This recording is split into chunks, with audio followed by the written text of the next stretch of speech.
Diabetes బారిన పడాలి అని ఎవరూ అనుకోరు. కానీ నిర్లక్ష్యంతో కూడిన ఆహారపు అలవాట్లు మరియు జన్యుపరమైన కారణాలు మరియు వాతావరణం, జీవనశైలిలో మార్పులు వంటి అనేక కారణాల చేత మధుమేహానికి గురవుతుంటారు.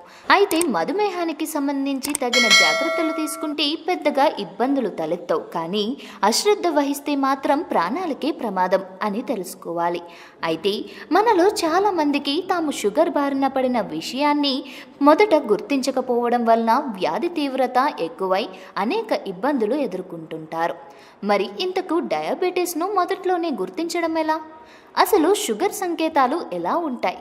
వ్యాధి నియంత్రణకు సంబంధించి ఎటువంటి జాగ్రత్తలు తీసుకోవాలి అనేది తెలుసుకునే ముందు ఇలాంటి మరిన్ని ఇంట్రెస్టింగ్ విషయాలు తెలుసుకోవడానికి గాను మా ఛానల్ను సబ్స్క్రైబ్ చేసుకుని పక్కనే ఉన్న బెల్ ఐకాన్పై క్లిక్ చేయడం మర్చిపోకండి.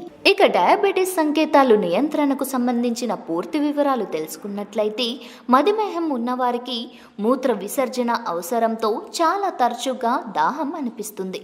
మూత్రపిండాలు వాటిని ఫిల్టర్ చేయలేకపోతున్నప్పుడు గ్లూకోజ్ స్థాయిలు పెరగడం వల్ల తరచుగా మూత్ర విసర్జన లేదా పాలియూరియా వస్తుంది. ఇటువంటి సందర్భాల్లో రక్తం నుంచి నీరు గ్రహించబడుతుంది. మూత్ర విసర్జన ఫ్రీక్వెన్సీ నిర్జలీకరణానికి దారితీస్తుంది. ఇది పురుషులలో అధిక దాహం లేదా పాలిడిప్సియాకు కారణమవుతుంది.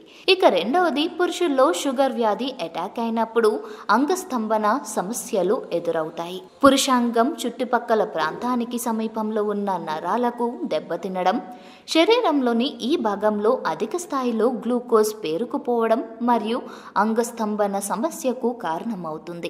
ఒకవేళ ఇలాంటి సమస్యలు ఎదురైతే మాత్రం అది డయాబెటీస్ సంకేతం అని మర్చిపోకండి. డయాబెటీస్ లక్షణాల్లో అకస్మాత్తుగా బరువు తగ్గడం అనేది ప్రధాన సంకేతం అని గుర్తుపెట్టుకోవాలి. ఏ విధమైన డైటింగ్, వ్యాయామం లేదా మూత్ర విసర్జన చికిత్స లేకుండా బరువు తగ్గడం సాధారణంగా డయాబెటీస్ యొక్క లక్షణంగా గుర్తించబడుతుంది మరియు డయాబెటీస్ సమస్యలకు కూడా ఇది ప్రమాదకారకంగా ఉంటుంది.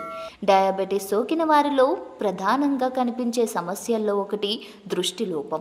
కళ్ళు మసకబారడం, ఆ తర్వాత ఆ లోపం మరింత ఎక్కువ అవ్వడం వంటివి డయాబెటీస్ లక్షణాల్లో ఎక్కువగా కనిపిస్తుంటాయి.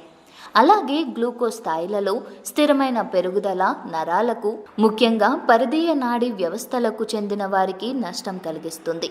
మరో మాటలో చెప్పాలంటే, కాళ్ళు మరియు ఇతర సంబంధిత శరీర అవయవాలు తిమ్మిరితో పాటు నరాలలో జలధరింపు ప్రభావంతో డయాబెటిక్ న్యూరోపతితో పురుషులు బాధపడే అవకాశం ఉంది. ఇది మాత్రమే కాదు, నోరు పొడిబారడం, చర్మం నల్లబడటం, తలనొప్పి వంటి సమస్యలు తలెత్తుతాయి. డయాబెటీస్ అటాక్ అయిన వారిలో ఆకలి, అలసటలు ఎక్కువగా కనిపిస్తాయి. గ్లూకోజ్ స్థాయిలు స్పైక్స్ అయినప్పుడు శరీరం గ్లూకోజ్ను తట్టుకోవడానికి అధిక స్థాయిలో ఇన్సులిన్ ఉత్పత్తి చేయాలని నిర్ణయించుకుంటుంది. అధిక ఇన్సులిన్ స్థాయిలు ప్రత్యామ్నాయంగా ఆకలిని పెంచుతాయి. ఇక ఎంత ఎనర్జెటిక్ ఆహారం తీసుకున్నప్పటికీ శరీరం అలసిపోయి నిరుత్సాహంగా మారుతారు.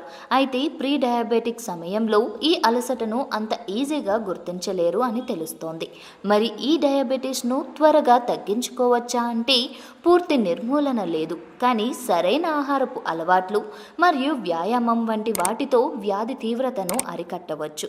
మరి డయాబెటీస్ ఎక్కువైతే ఎటువంటి ప్రభావం చూపిస్తుంది అనే విషయం గురించి మాట్లాడుకున్నట్లయితే, పైన తెలిపిన ఆరోగ్య సమస్యలకు తోడు గుండె జబ్బులు మరియు నాడీ వ్యవస్థకు నష్టం వంటి అనేక తీవ్రమైన సమస్యలను కలిగిస్తుంది.